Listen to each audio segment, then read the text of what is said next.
मुझे तरस आता है राम मंदिर चढ़ावा चोरी की पैरवी करने वालों पर। मुझे तरस आता है अनुपम खेर पर। मुझे तरस आता है राम मंदिर के चढ़ावा चोरी का बचाव करने वालों पर। मुझे तरस आता है जो लोग चढ़ावा चोरी को अपराध नहीं मानते। मुझे तरस आता है उन सभी लोगों पर जो राम मंदिर के चढ़ावे चोरी को भी जायज ठहराने का प्रयास करते हैं, कुतर्क देते हैं।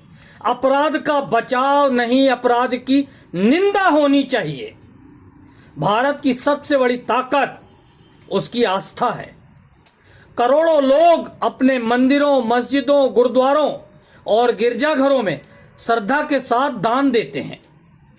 यह केवल पैसा नहीं होता बल्कि विश्वास का प्रतीक होता है। इसलिए जब किसी धार्मिक स्थल के चढ़ावे में चोरी होती है तो यह केवल आर्थिक अपराध नहीं रह जाता बल्कि लोगों की आस्था पर भी चोट बन जाता है। इसलिए जब कोई सार्वजनिक व्यक्ति यह कहता है कि असली लूट तो मुगलों ने की थी, आज की चोरी तो मामूली बात है, तो यह तर्क कई गंभीर सवाल खड़े करता है।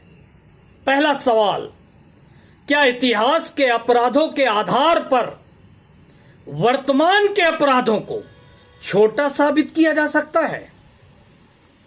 यदि किसी विदेशी आक्रमणकारी ने सदियों पहले मंदिर तोड़े, लूटपाट की या अत्याचार किए, तो क्या इससे आज किसी मंदिर में हुई चोरी कम गंभीर हो जाती है? बिल्कुल भी नहीं। इतिहास अपनी जगह है और वर्तमान अपनी जगह। दूसरा सवाल, आज यदि कोई मंदिर का चढ़ावा चुराता है तो क्या वह मुगल शासकों का प्रतिनिधि है? कतई नहीं। वह आज के भारत का नागरिक है और उसे आज के भारतीय कानून के अनुसार जवाबदेह ठहराया जाना चाहिए।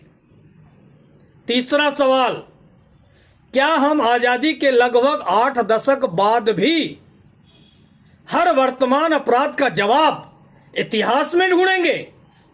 यदि ऐसा होगा तो फिर वर्तमान की जवाबदेही कभी तय ही नहीं होगी। जिम्मेदार कुर्सियों पर बैठे हुए राजनेता जैसे हर बात के लिए नेहरू को जिम्मेदार ठहरा देते हैं, वैसे ही अनुपम खेर जैसे लोग मुगल शासकों को मंदिरों की चोरी के लिए जिम्मेदार ठहरा रहे हैं।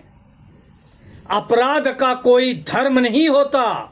चोरी चोरी होती है, भ्रष्टाचार भ्रष्टाचार होता है, चाहे वह मंदिर में हो, मस्जिद में हो, गुरुद्वारे में हो, चर्च में हो या किसी सरकारी कार्यालय में। यदि हम अपराधी का बचाव करने के लिए इतिहास की ढाल इस्तेमाल करेंगे तो न्याय का अर्थ ही समाप्त हो जाएगा। मंदिर के चढ़ावे की चोरी केवल पैसों की चोरी नहीं है, यह उन करोड़ों श्रद्धालुओं के विश्वास पर चोट है जिन्होंने भगवान के नाम पर अपनी मेहनत की कमाई अर्पित की। इसलिए ऐसे मामलों में तुलना नहीं, जवाबदेही होनी चाहिए।